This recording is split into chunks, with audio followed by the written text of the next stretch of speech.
Každý deň je rovnaký, každý deň sa opakuje. No nič sa nemení, nič sa nezlepšuje. Moje srdce je ťažké, roztrvené na kusy. A v duši cítim len prázdnotu, čo ma pohlcuje. Sú dní, keď sa zobudím a nemám síl vstať, pretože všetko, čo mám, je len bolesť a samota. Myslel som si, že čas lieči rany, ale čo ak sa nikdy nezahoja? Plačem v tichu, kde nikto nevidí, v noci, keď sa môj smútok zmotní do slz.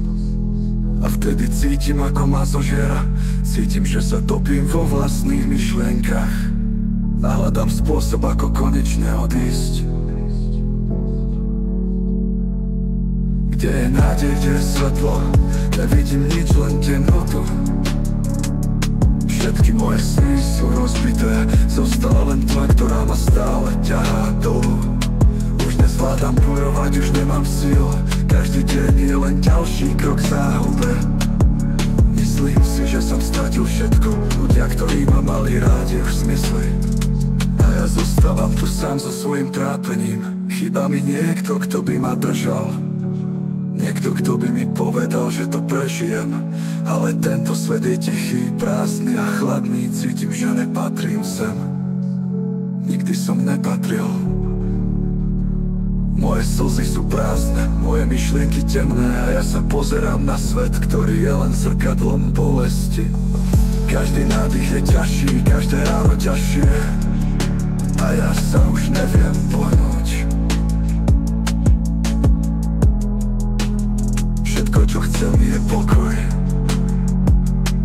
Konečne úľavu od tejto nekonečnej bolesti.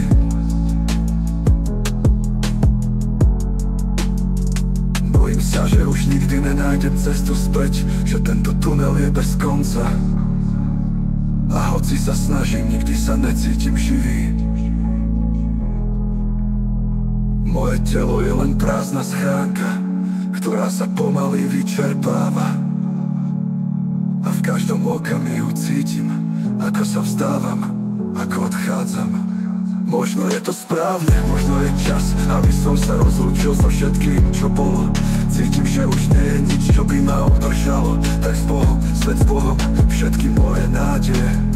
Odchádzam do ticha, kde už nebudem cítiť nič, a v tom tichu sa skôr alebo neskôr stratím.